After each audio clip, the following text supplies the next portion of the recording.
Before we begin today's show, today we want to give a big shout out to BuzzTV.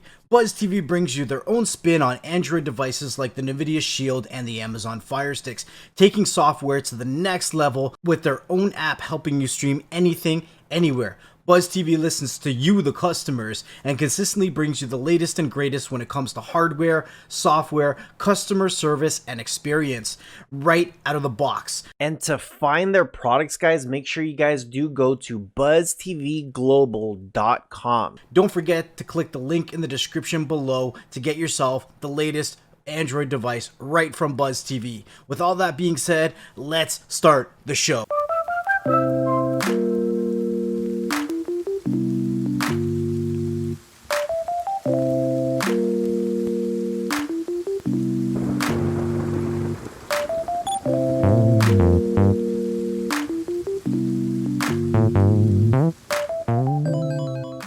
And welcome back to another Beyond the Streams video. Today we have a special guest, and this was actually really cool. If you guys missed it, on the Rohas Reviews channel, I did a walkthrough with Omni Labs, and I got to actually drive one of these robots. I don't want to give too much details. If you missed that video, you got to go back and watch it. But we do have a special guest, Next Level. I'm very excited about this. What do you think, man? I know people are probably like, what? Rojas was driving a robot? Yeah, you missed that video. You need to check it out. I'm pretty excited. Rojas, and like Rojas said, we got to meet Omni Labs at TechFluence. So we got to have a very brief conversation. Rojas got to go a little bit more in depth, and there's so much that they have to say. So talking about, going beyond or taking things to a next level, robotics and the future. So, I mean, yeah. Yeah, it was awesome. And for anybody out there listening within the podcast, any of the audio platforms or video platforms, make sure you do check the descriptions below. We always leave their contact information. We always leave where to find them on social media, on YouTube, on anything like that, so that way you guys can get more information. And with all that being said, Tra, how are you doing today? Well, thank you guys. I'm doing great. So thank you so much for having me on this podcast. Absolutely. Now, can you give us? I know the audience is want to know. They're going to want to know who is Tra. Can you give us like a background of what do you do? Maybe your job title, where you work out. Like, what is it that you do? Yeah. Sure. I'm Tra. I'm the COO of Omni Labs, a robotics startup in San Jose. And I started with the company more than 2 years ago.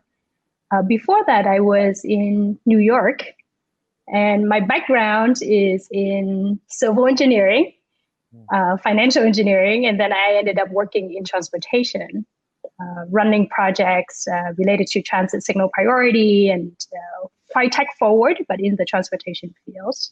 I got to work with the New York City Department of Transportation on some amazing project. But one day I met the CEO of Omni Labs, and he was sharing with me about this amazing vision of what you could do with robotics. I think what robots and being in the home and in the office has been around for a long, long time. It's well entrenched in movies, it's entrenched in a lot of the media. And when we think about robots, we think that it is like permeating everywhere. But at the same time, it's not, right? You look around and we don't really have robots in many places. So the vision that the CEO took, he mentioned to me about the vision of making it more ubiquitous, making it easy for people to adopt, and get people engaged in it, because robotics is supposed to be hard, but we are trying to make it easy, right? and until it becomes easier to adopt, it's not going to permeate everywhere. It's not going to be helpful. It's not going to be improving people's lives, and that's where we want to get to. So the vision was great. I was hooked from hearing what the company was trying to do, And I decided to leave New York and move to Silicon Valley and join Omni Labs. That's awesome. I think in a time where a lot of people or a lot of companies are focusing on artificial intelligence instead of the actual robot perspective, it's good to see that there is still a drive to what the two can create later on in the future, because there has to be both, right? There has to be artificial intelligence for the robots down the road, or the ability to kind of interact both of them, but they both need to develop side by side. Have you guys or is that part of somewhat of the vision statement or the initial idea of Omni Labs? Yeah, and you're right. I think our AI has been around as well for a long time, and we get to experience the effect and the impact of artificial intelligence in many things that we have right now, whether we know it or not. 100%. But to embody that intelligence in a mechanical device hasn't been done at the level that we expect, right? We're like, okay, now we have this AI and we think we have this really robust mechanical like machine. And how come they're not really doing things together yet? Why not, right? Well, why haven't we seen all of that? And I think it comes down to hardware. Hardware is hard. They both have to be ready for each other. Yeah, and I think that in order for us to get to a level where we can marry the intelligence that we are seeing and the leap and bounds that we're seeing in the software side, is that we need to get the hardware up to speed. And it's been a challenge now to get to a level where you can have a modular robotics that you can put a brain on it and then it does things. So there are quite a few companies out there going towards this convergence of AI and robotics. In our company, we are doing something similar, but we're taking an approach of making manufacturing easy. So not only prototyping, I think that's where a lot of people are in right now, prototyping a way of creating really smart robots. We are trying to think about the next step. Like, how do you take this prototype and build thousands or tens of thousands or millions of these units quickly? Right? You can deploy software quickly. We know that much, thanks to a lot of the cloud infrastructure. But how do you build robots faster? And I think that with the rapid prototyping, so 3D printing technology is the underlying technology that defines how we are going to do manufacturing. So another technology that is thrown in the mix, right? Something that you've heard about, you're like, oh, this is really cool. But we take it to the next level as well. We are taking 3D printing and making it manufacturing quality, right? Parts, 70% of our robots are 3D printed. We have thousands of robots in the market. So sometimes people don't even realize that the robot itself is 3D printed. They're like, oh, it just, it looks like plastic. And it is plastic, but it's a 3D printed plastic. It was shaped in a 3D printer that we built. So the combinations of rapid prototyping with manufacturing ready 3D printing is how we can take the concept of smart machines and then make it more readily available. So our team, does, of course, we have an AI team, we have a robotics team, and then we have the manufacturing team. And that's what we do. Yeah, pretty crazy, because we talked to a 3D printing company recently, and the advancements in 3D printing has come such a long way. The 3D company that we talked to was Mark Forged, and they're actually able to do copper. It's not just plastics anymore. So the possibilities of what we can create on a smaller scale it's unbelievable. So I can't wait to see how production and manufacturing is going to change over the short period of time that we're going to go through over the next few years, because change and the growth of technology, it's only going to speed up from here. Yeah, and I was gonna say too, like I was thinking about the same exact thing right now that he said that.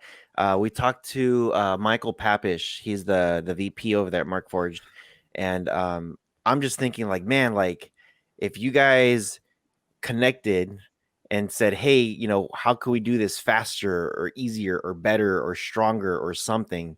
They have one of the world's leading 3D printing, and some of the stuff that they're doing. And actually, if you haven't, so we have that conversation coming. So if you haven't watched that conversation, you definitely need to check it out. It's just, yeah, there's some crazy stuff that we were learning. Like, man, it's crazy how like 3D printing like 5 years ago was really not in the conversation. There's a couple YouTubers out there that have been slowly doing videos on 3D printing, and sometimes you do see, hey, you could get a little 3D printer and then make like a little tiny car or a little figurine and stuff like that. Um, what I really want to know is, I know you were kind of mentioning a little bit when you were in New York. And then I kind of want to take it even further back. How did you get into like I guess this type of passion? Like, were you doing something very specific with tech within high school? Were you a tinkerer? Were you just at like straight into college? This is what I wanted to learn. Like tell me about that. Oh, I want to listen to the podcast with Mark Sure. about the 3D printing and printing copper. That sounds awesome, and so I'll definitely catch that podcast. I mean, going back a little bit further, I mean, I definitely love tinkering. I build my own PC, build many PCs for friends as well. But that was just a hobby. I didn't really go into it in college. I decided to study civil engineering.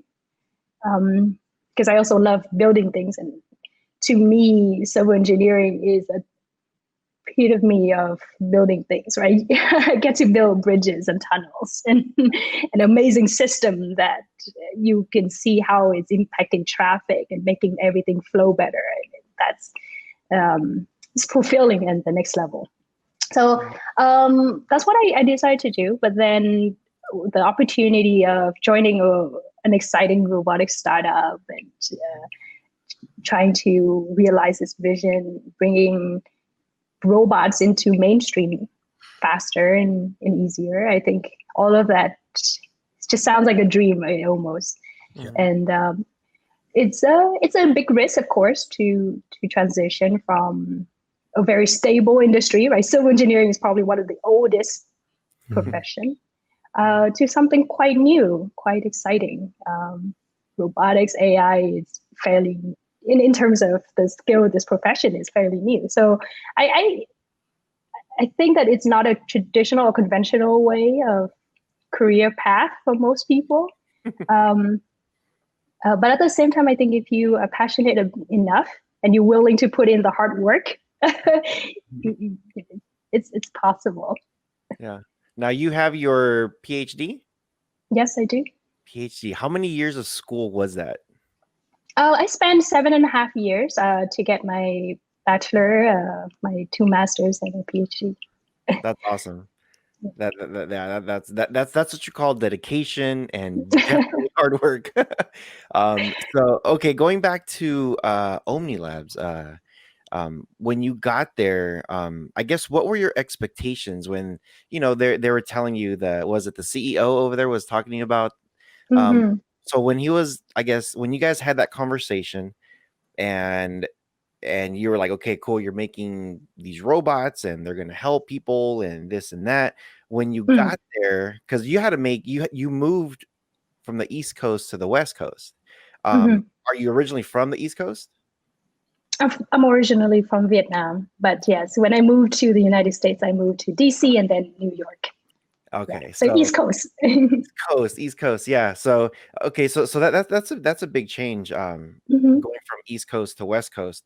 I know just the language, the traffic, the people, like it's a huge transition, and just to literally pack it up and say, let's go to the West. So I guess what were your expectations when you finally got to Silicon Valley and you're just like, all right, what can I do? You know, like one of the things I tell Next Level, when you're looking at, you know, like when someone's trying to hire you, it's Mm, usually, what am I gonna do to help out this company? How could I mhm, improve? How can my knowledge help them out? And then how am I gonna grow along with it? Uh, mhm. so I guess what were your thoughts? What were your expectations when you landed there? Ooh, that's like a loaded questions, and oh, yeah, you're right. I mean, all of that is true. My expectation is that it's going to be exciting. When I think about Silicon Valley, I think fast-paced innovation, Mhm. disruptive technology, laid-back people in and jeans and sweaters. Um, it's and all of that was there. The Right. good weather, very beautiful weather every day, um, and I think that what really struck me when I moved to the West Coast was the the pace of things. And I'm coming from New York, right? New York is a very fast-paced city. But I think what happens with New York in general is it's a more of a fast-paced because you have to grind through the day. You are in a track and heads down, try to make it, keep going, but you have to do it a little bit faster or else you'll be left behind because the city moves so fast. Mhm. Whereas here, wow, it's chilled, it's laid back, but people are thinking much bigger, Mm. right? The conversations and the ideas are more out of the box. They're thinking about not just what's going to happen in 1 month, 1 year. The discussion is what will happen in 10 years and 50 years. And that to me is refreshing. It's like, okay, well, I need to recalibrate myself and think about how my action and my impact for this company will have consequences in 5, 10, 50 years. And it's not easy to go from building bridges and tunnel and seeing it grow up every day Mhm. to working on things that might not materialize for a while. Like, of course, we're making robots, which is happening every single day. But I'm thinking a little bit larger than that. Some of the platform that we're building, making 3D printing a manufacturing process, building modular robots. How will that change the paradigm and the landscape of robotics development in the future? I mean, we're starting at quite early on in this stage of technology development. So it's refreshing to step back and see these ideas and these processes and things that we do could have longer term, and yet you can't see it right away. So it's very, very different from New York, I would say. And so my expectations are met, and to continue, I think that it's about learning, about growing. You can never stop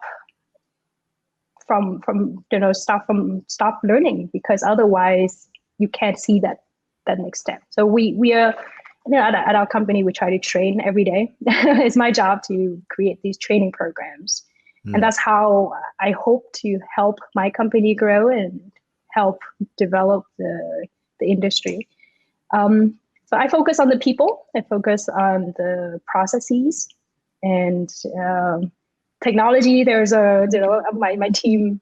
Once I develop the people and the processes, then my billion team is hopefully going to take that and create awesome technology. It's crazy because I think that it's also a fast-paced environment where you might think what's going to happen in about 10, 15, 50 years, but how do we do it in 5? How do we do it in 10?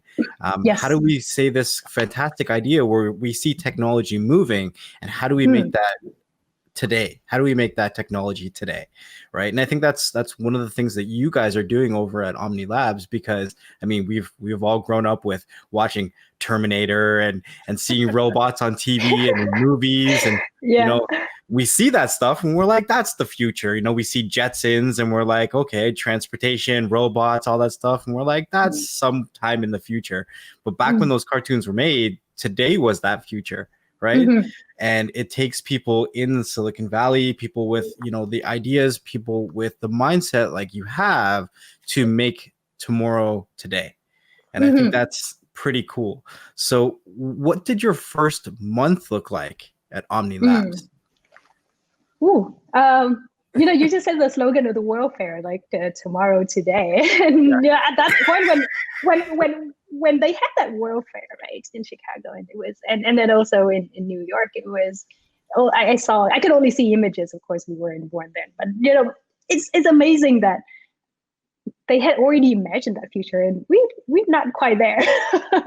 So what happened, right? And I can share some of the insights that, you know, being in a robotics company, like why is it so hard? And I mean, the first month that I was at the company, a lot of it was just learning how to build robots. And like every single person in my company, we train them on how to build robots. So I get to learn how to assemble, you know, all different components and assemble the robots together. So a lot of that's what I did in the first month. I learned a lot about the communications and how people work together.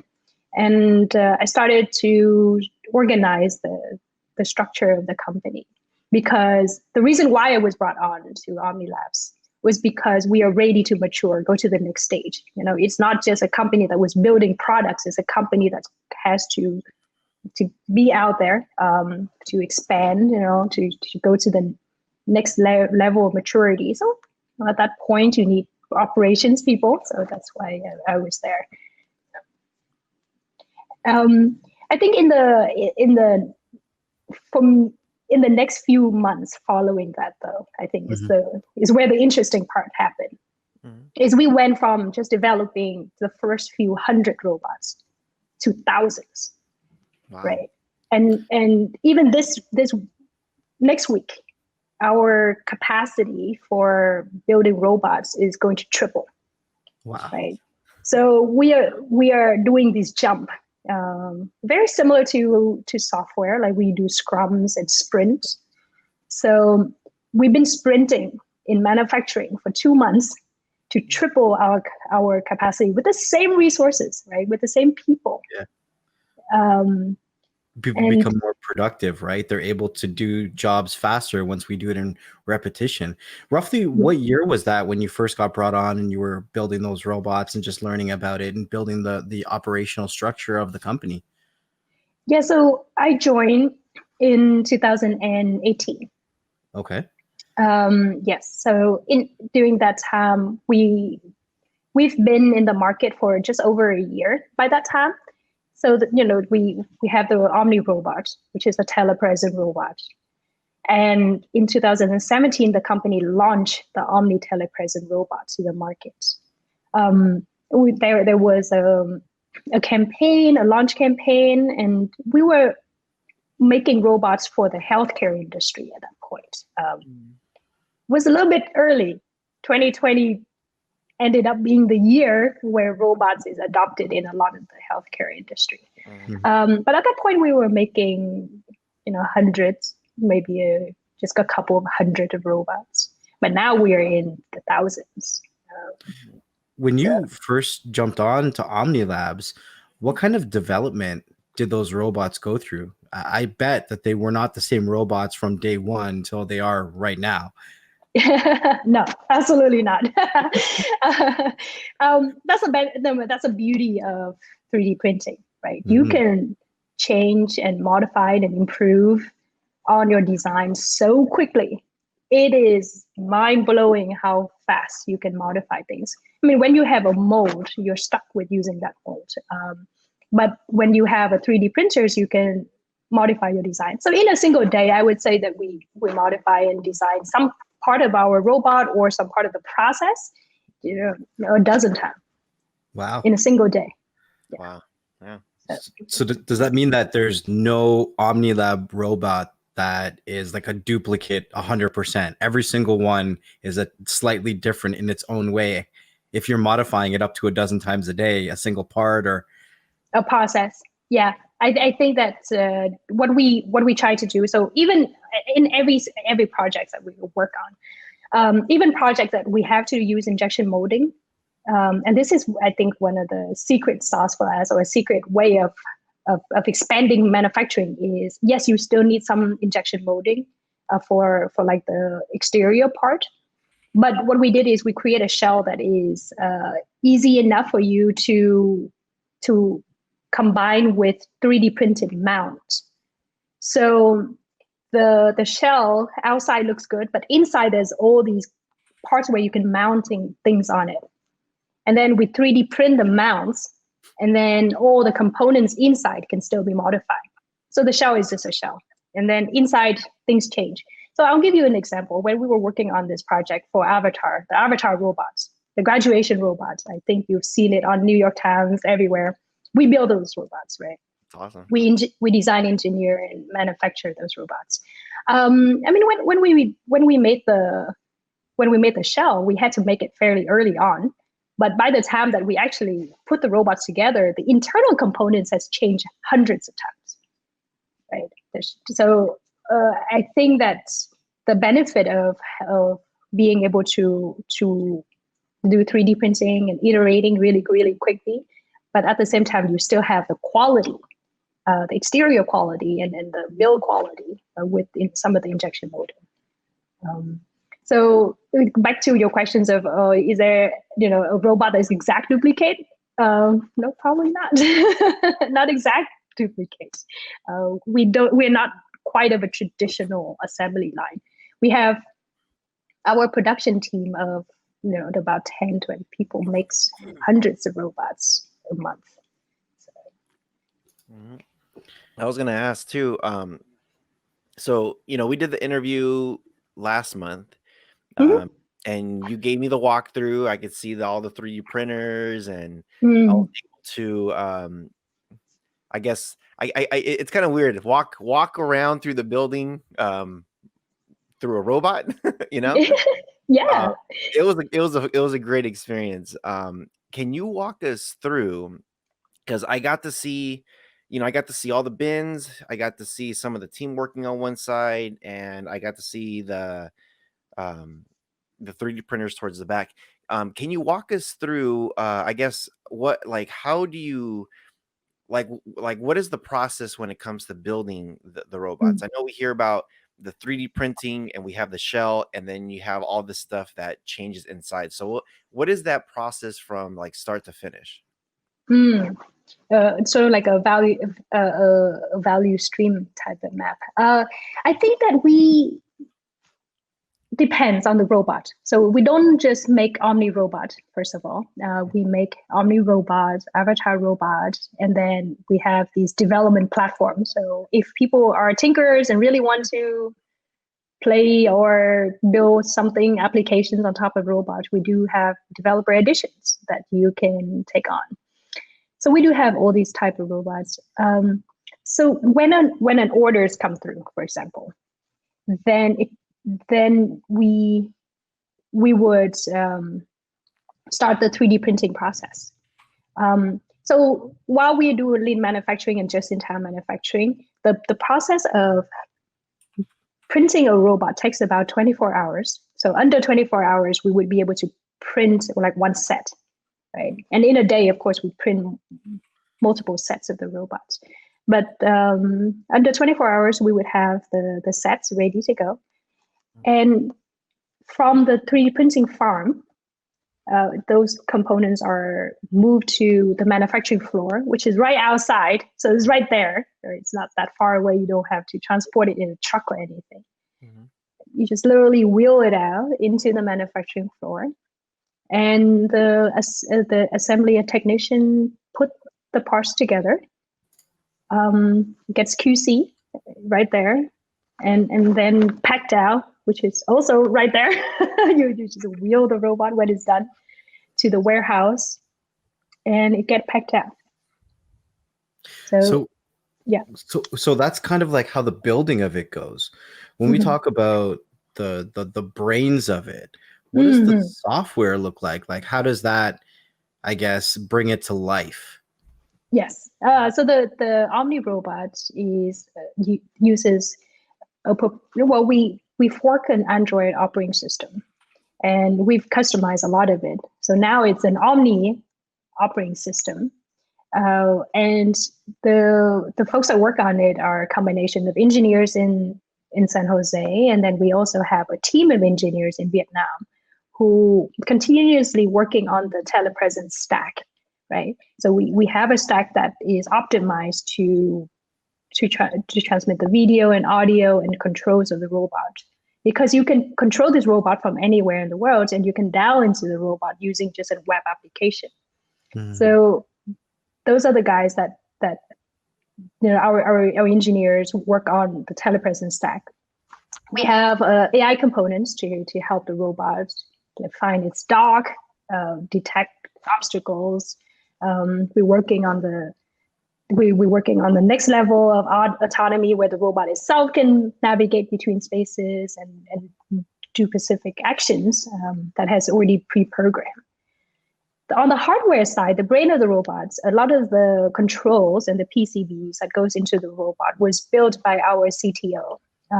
So Jared Go, our CTO, actually designed a lot of the boards.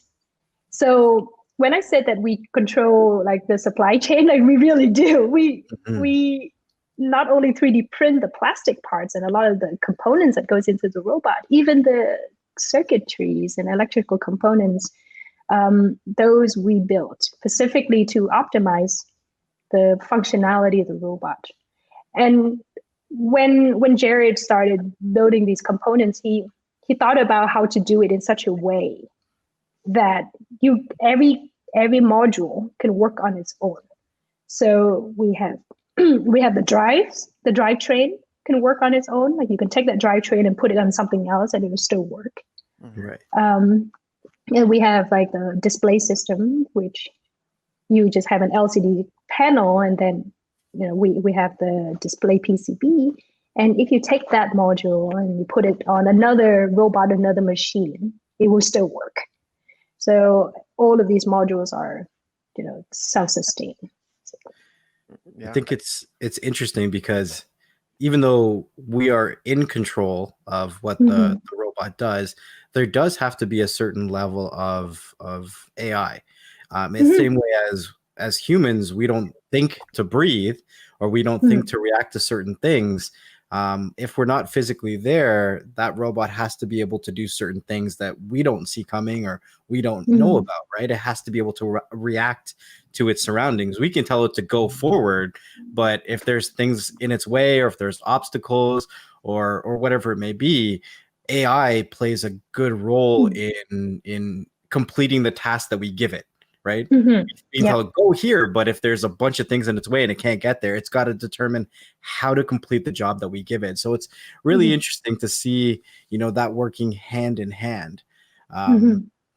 How has that development process been over, the past year or two, trying to figure out how to get AI to understand the tasks that we give it and complete them?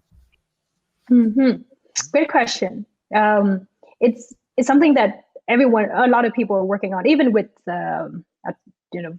smart cars and autonomous vehicles. And the idea is basically you have all these sensors, and now there's a brain inside this machine, and this machine is going to be able to do a lot of things on its own, right?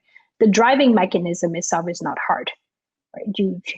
The controls for that is not hard, but to understand the surrounding and to react to the surrounding is quite difficult. We do it so easily, but for a machine to do it, for a robot to do it is hard, because the environment changed so much. So I think in the last few years, what we managed to do is, of course, making with better technology as well. So now we have like depth cameras, right? It used to be, okay, you have all these LiDAR. Okay, how many LiDARs do you need in order to get to a point where you can understand the environment in all dimensions? and how do you store all that data, and can you store it locally? Because if you store it locally, you require a whole lot of hard drive space and then computing space and all sorts of things. Now with depth cameras and with cloud computing, so you can sort of process this, but not locally. You can process it in the cloud. So it makes things a little bit easier, but not a huge leap just yet. I would say that to get to a point where you drop a machine anywhere and it immediately knows that, okay, it's in San Jose in a living room, we have to do a little bit more than that. We have to add more devices, we have to do more cloud computing, and the connectivity is still one of the biggest challenges that we have. It's like, okay, if you have to process locally, that's not impossible. Then it takes too much data, and you need to have a huge machine that contains all this information, GPS, maps, etc. Mm-hmm. If you want to make use of a cloud database, then connectivity becomes your challenge. Mm-hmm. And how do you ensure that kind of connectivity is always there, right? So now, thankfully, now we have new technology on connectivity. So we have 5G coming on. And I think all of that technology, the conversion of that, the maturity of this technology is going to help us make the next leap. So at our company, for example, right now we are trying to use 5G device to continuously keep the connections with our AI cloud server. We feed the server a lot of data every day to train it, right? It's like, okay, just learn that this is a lamp, this is a TV, this is a doorknob. Just training little things. So give it training data, right? To recognize that, okay, these are the things. And now you give it training data to recognize that the combinations of these things give you a space called a kitchen or a living room. So we continuously work on that piece of it. We have to maintain the connectivity, and then eventually, you can say, okay, this robot now recognizes this is here in this space, and it can map that space to an existing database where it's like, okay, now I'm in this space. Now I can do certain things. So it's a long answer to your questions of how far we've come in the 2 years. I think that we've come quite a little bit, but hopefully this next leap with the connectivity is going to get us there. Yeah, and I was gonna add to that. So the one that I used, and I know we talked about, so we talked about two different ones. So the one that I used was I was able to log in remote, and then I was able to move around. Yes. And then right now with what you're talking sounds like the robots some will be able to do things on their own. Well, they can learn things and know where certain spaces are. I know one of the things that we were, I don't remember if we were just joking about it or if you guys were actually really doing it, but you guys had a robot that was going around passing hors d'oeuvres or something. Yeah, we had that. Yeah, we do have it. Yeah. Passing sushi, sushi bot.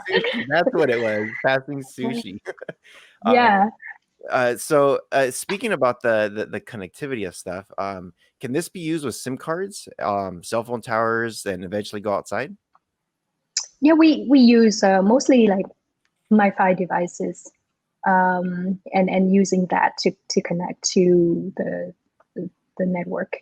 But I think there's a different level, right? And because of the challenge of technology, of connectivity and getting to a larger cloud database, is that we build a telepresence robot where a human have to control it. So the robot is there. It is more of a medium for you to interact immersively in a space. But the brain behind the robot or the controller is a human, right? So that's why when rohas dial into the robot, you are in control of that robot. And that's because, at that point we said, the robot can still bring a lot of value. you can be in a place that you want to be without being physically there, which is in a pandemic like this is very helpful for a lot of people. It's like I want to be in that space. I want to control my movement, my you want to have all this autonomy and agency, but at the same time, you don't want to be there physically. And the robot allows you to do that. The next level was asking me about like getting this robot to do more, being smarter, incorporating AI into it, and making sure that the robot can do more than just being a medium of presence. And I think we're getting there, but it's going to require maturity in connectivity. Mm-hmm.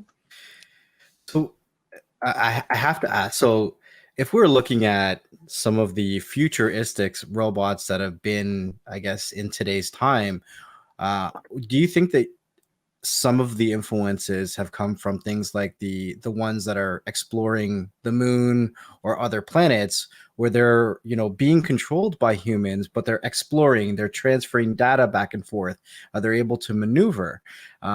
Do you think that some of those influence from current technology that's being used in a futuristic kind of way is how Omni Labs has kind of been able to think out of the box themselves and bring it to this world?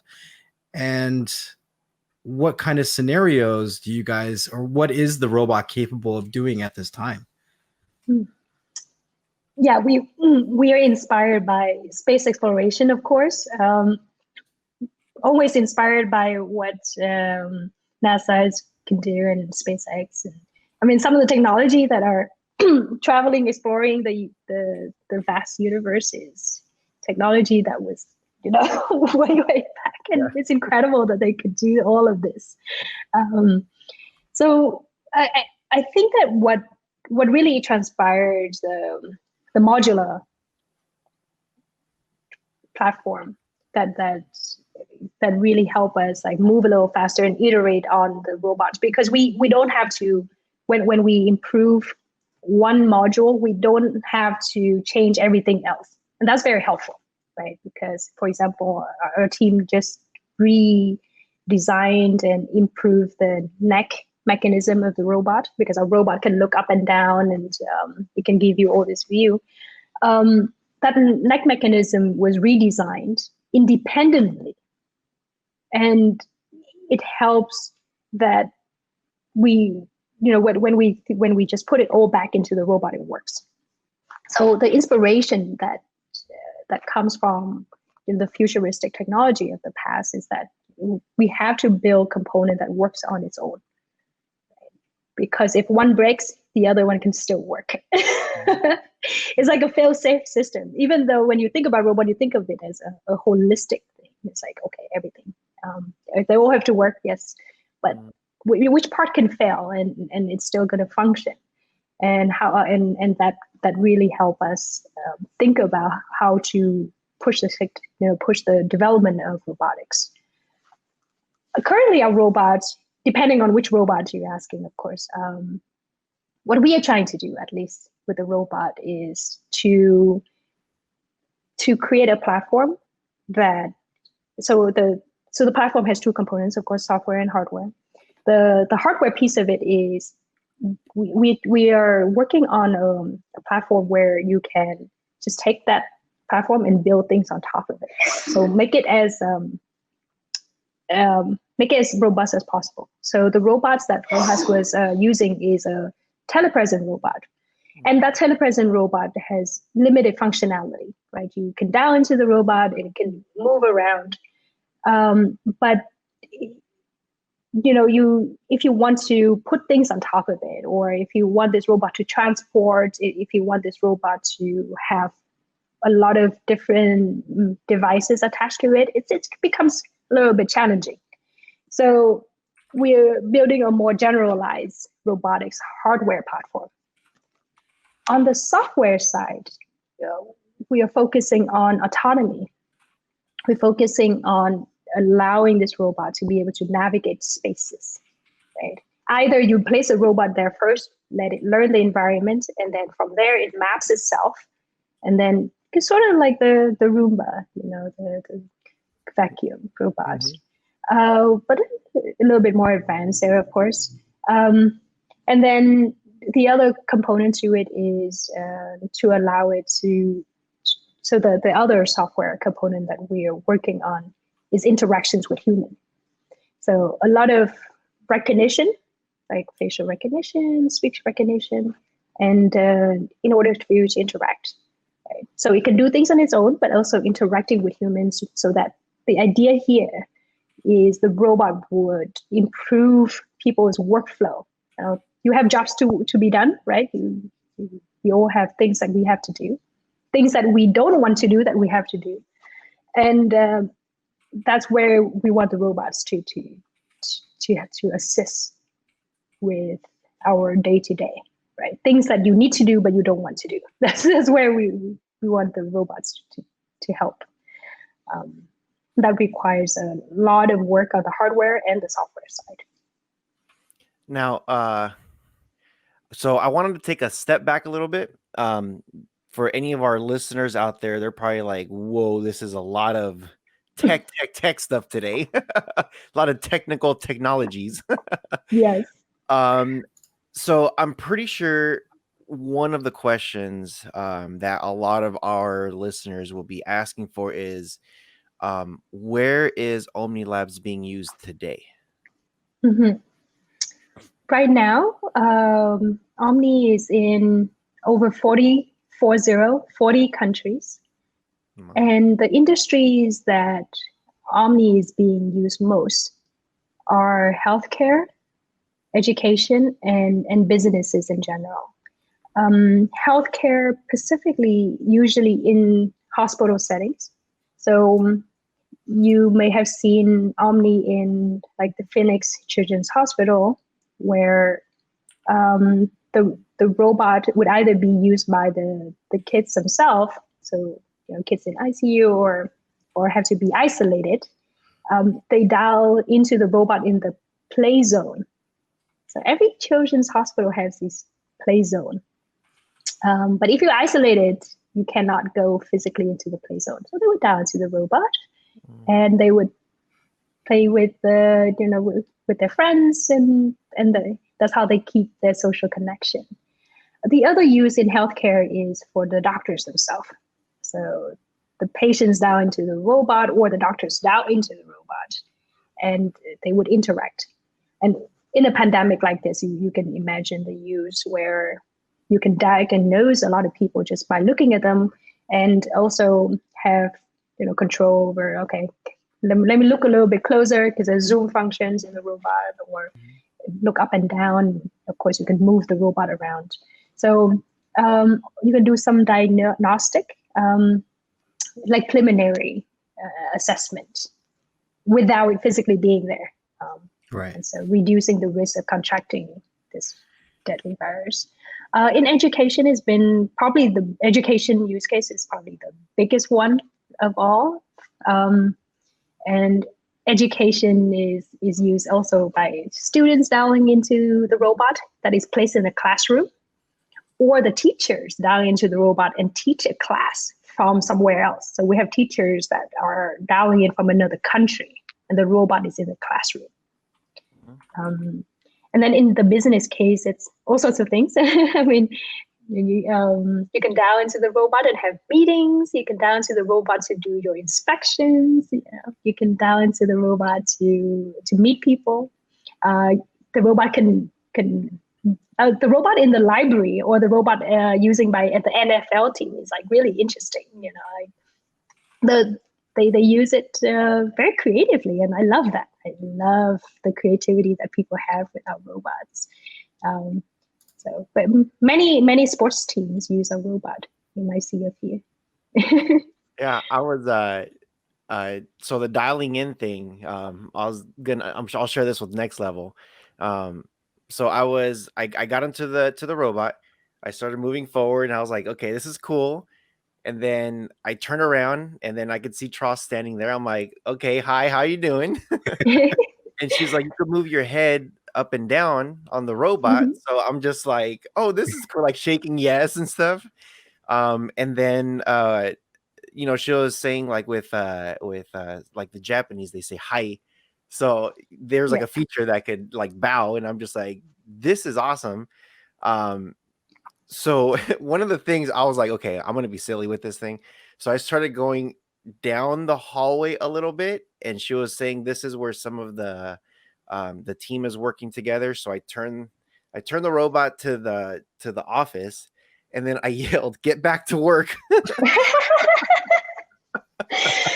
Oh man, I Yeah. do that sometimes. It's interesting. It's crazy. You talked a little bit about, this year and the time of COVID and how social distancing and how this product or robotics can really play a hand with connecting us. In a time where a lot of businesses have been struggling to stay afloat, what are some of the ways that you guys have been able to think out of the box to really accelerate getting your products into different places you never thought would have really been a place you would be in? Because I guarantee there's a lot of places you guys have got to where you're like, well, this is where we thought we were going to be, but we're here now, so let's keep going.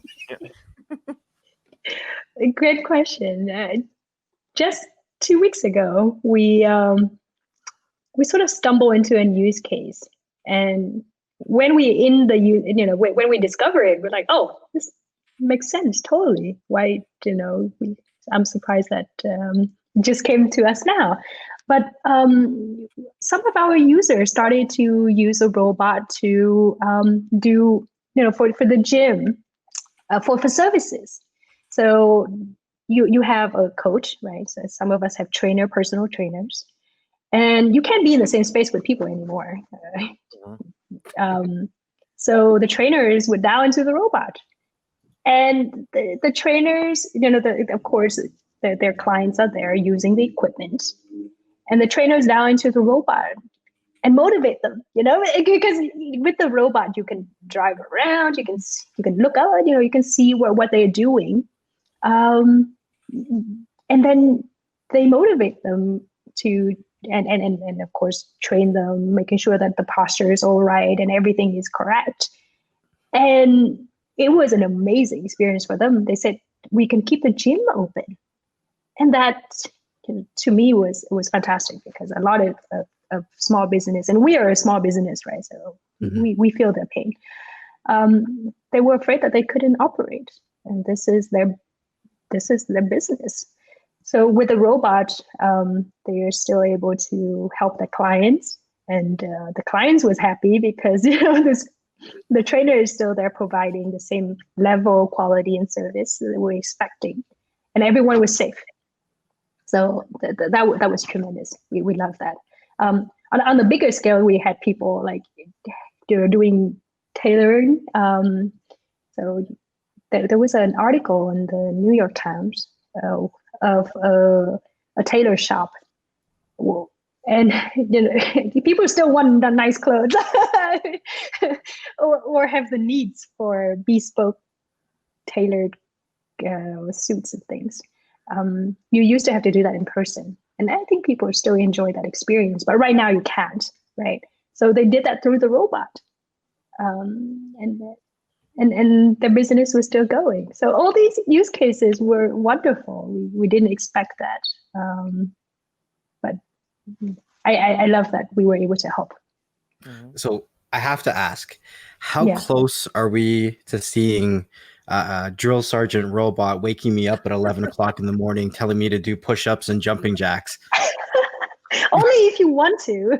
I think it's but what I'm really trying available. to ask is like where value and price becomes a mainstream item in everybody's home. Because it's one thing to say a trainer can dial into a gym and the whole gym can share that one robot, right? How close are we to see this into actual people's homes where, if you wanted to dial in and check on a loved one, or if you wanted to dial in for work purposes, that you could, for training or whatever the case may be. How close are we to seeing that on more of a consumer level? We started as a consumer product. We started being like a more of a healthcare, senior care device. because the motivation behind creating Omni Robot partially was because our founders were so far away from family, and they wanted a way to connect with their family, and they felt like FaceTime is just very restrictive. Like people would have conversation with you, and 5 minutes later they're like, okay, I gotta go cook dinner or I have to do something else, and you feel like, oh, you want to be part of the experience and you couldn't. So the Omni Telepresence robot was a device a robot that can help them do that, give them that autonomy, and they would just drive with the family member and they can cook together. Like our CEO was learning how to cook from his grandmother in Vietnam when he was here. And when we first started launching Omni Robot, it was more targeted toward the consumer space. The healthcare and senior care space is the one that has the biggest retention for us. It's like once you figure out how to use it in your day-to-day. So some of our users have the robot in their grandmother's home or their mother's home, and the family take turn dialing into the robot to keep them company, to just check up on them. And for those type of robots usage, you would see like 4 or 5 hours a day. Somebody is dialing into this robot to keep the senior company, and then the robot also can have a dialogue. So if you have no one dialing in, you can still have a little chat with it. I think the issue with the consumer space is it can provide a niche use right now, the one that I just described.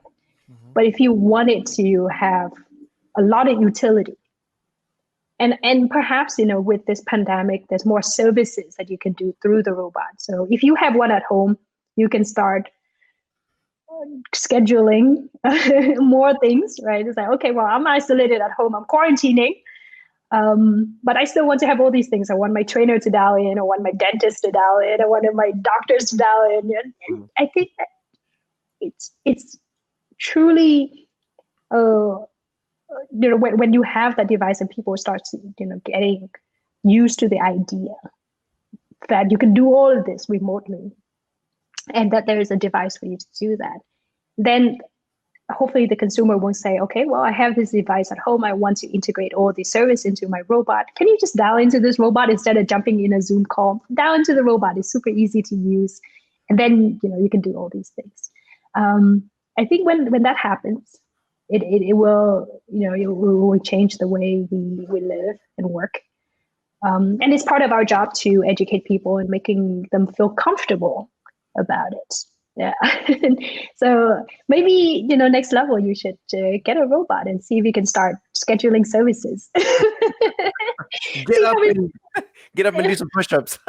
Yeah. I think it's a great idea. It's like, okay, well, I still need all these services, but I can't go and see them. Right. It was actually one of the questions that I was kind of asking during TechFluence. I was like, so as a content creator, if I'm working on, a couple different things, would it be possible for me to have it be my cameraman and follow me around the room, yes. as complete AI? Kind of like how, Iron Man has his Jarvis and that robot that follows him around. Yeah, you can. Yeah, I mean, the robot right now can do that. Yeah, it can detect people's faces and follow them around. So already it can do that. So, okay, so I got to piggyback on this now, big time. Okay, this is going to be a 2-part question. First part, well, I'll just ask the first question first. Have you have you been to CES, or has your company been to CES? Yes. Okay. Yeah. Second question. As soon as this whole pandemic thing is over, can I borrow one of your robots for about a week at CES and have it follow me? Yeah, we did that. At CES. Yeah. Well, the next CES is digital, of course. Right. But hopefully in 2022, we would have a physical, we get to go to Vegas again. But yeah, totally. Yeah, the robots can follow you around. If I could borrow one, though, I want to borrow one. Okay. Okay, sweet. Yeah, she said okay. It's on record. It's Yeah, on yeah. record. Because So- yeah, Happy to let you borrow the robot and have it follow you around. Maybe you want to, run some application on it. We have some folks that run like a very simple application and became super useful. They need like interpreter. I don't know, in hospitals you need interpreter, and they yeah. just create an application that's deploy the robot, and they request interpreter for Italian, and then it's like good. And someone get the message and they dial into the robot and they're like, okay, I'm here. What do you want me to translate? That kind of thing. I'm already thinking, okay, so hopefully there's some kind of, I don't know, vaccine or the virus goes away or something. But in somewhere in 2021, I'm praying that it's gonna happen. So 2022, hopefully everything resumes back to normal. Because it would be like I was telling Next Level, I was like, man, it's such a bummer. So him and me have never met in person, like we started to work. I know, Yeah, right. in person, right? We started to work, we met each other on YouTube years ago, and we started to we both had our own channels and everything.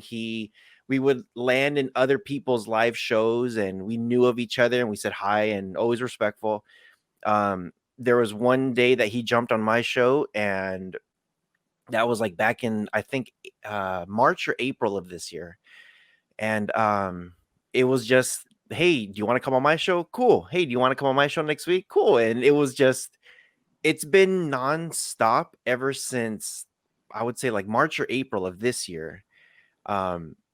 And I'm just like, man, I'm like, it sucks this whole thing happened. And, the states closed borders. Canada's like, we don't want you guys here either. And it was like, we couldn't really fly to each other and say, hey, let's hang out. We worked together for such a good long time, and we've known each other for even longer. And we can't really hang out in person and really like go out, have some drinks, have dinner, just chill. And one of the things I was telling him, I was just like, man, as soon as this thing's over, because CES is such a big event, and I'm just like, dude, like CES would be awesome. And he already made it public knowledge, like all of our subscribers know now, that I'm gonna be the one that plans our entire week. He's just like, you know what, just you're my tour guide. These are the companies that I want to see. Make sure they fit into the schedule. Other than that, I don't care what we do. So I'm already, and we've talked to other YouTubers also that do cell phone reviews, they do headphones, they do man, just so many things, like so many tech related stuff. And the first thing I was thinking right now, just with this conversation, was like, man, how cool would it be to have one of those robots? And when you see those movies, I'm totally going all off the hinges right now. When you see those movies and you see all the guys walking forward, and then like the camera zooming in, it's all slow motion, and like we're entering. I was like, okay, I have all these ideas now that I want to do. And I'm sure Next Level's like, really? You're gonna have a busy 2022 CES Next Level and rest. Yeah. And if you, I'm not sure if we're going to be at CES in 2022, but we've been to CES, and yes, if you would like, I can loan you the robot to be your companion, and also you can have people dial into the robot and be like, look, experience our tour. And the robot would follow. You follow people around, follow anyone specifically who you want to follow, and they will just continue down the tour. Because we have people using the robot for that right now in museums, in art gallery. So I think you have some many ideas. Let me know how I can help. Sounds awesome. Absolutely. We'll have it live stream for us, so the whole live stream could pretty much be like dialed in as it follows us around. Right. And then have the whole chat show up on the screen so we can actually just see it. Now you're talking. There you go. That's exactly it. You can have multiple people down into the robot. Yeah. There you go. Yeah. See, I knew why I kept him around for some reasons. So I do have to ask, price wise, if I want Rojas to be my personal alarm clock, so he can dial in at 9 o'clock every morning and wake me up at a consumer level like that, what am I looking at to getting involved in having one of the robots to wake me up in the morning with Rojas as my drill sergeant? I'll do it.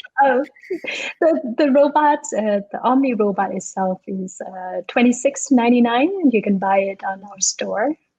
So omnilabs.com. You can see the robots there. So $26.99 is like, that's like a MacBook Pro. Yeah. And it's a computer that you can control and dial around. It is a mobile robot. But yeah, it's very consumer friendly pricing. Yeah, that's super cool. So, what I guess I have to ask, what is the future for Omni Labs? What is we heard some of the stuff that it's currently doing. What markets are you trying to hit for the future? What things are you trying to build for the future? What are you looking for the future? I'm personally looking forward to having a more robust general robotics platform that people can build all sorts of things on top. So we have a developer platform right now that is based on the Telepresence stack. We are working on a general platform based on the autonomy in combination to Telepresence stack. So that's our next stage. We call it robotics platform as a service, as in, you have this platform, now you can do all these things in combinations with additive manufacturing, 3D printing. We hope that you can take an idea, build a prototype very quickly, and bring that to market very fast. Just like what we did for ANA, we did that for 6 months from a concept to robots. That's amazing. Super cool.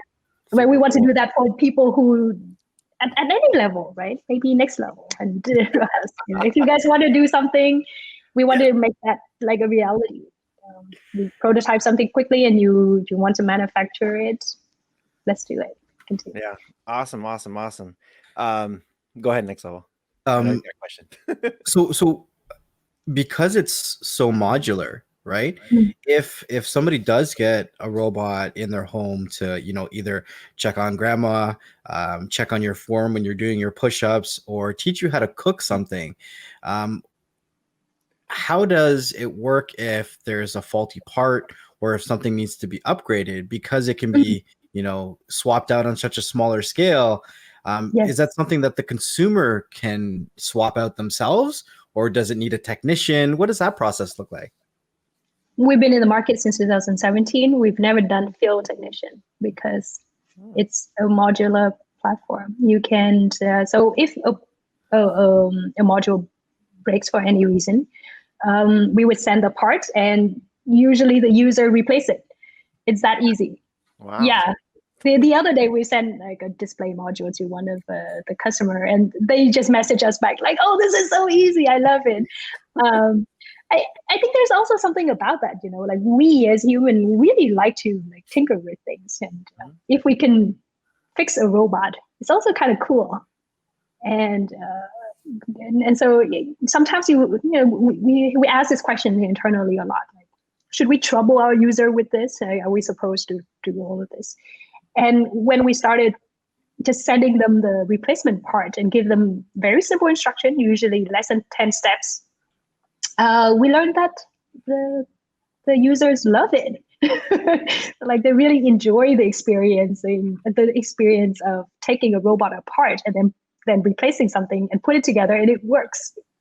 I think that's the same idea behind IKEA. IKEA figured that out too. They're like, okay, people enjoy kind of putting this together. Although now it's getting really hard to put IKEA in furniture together.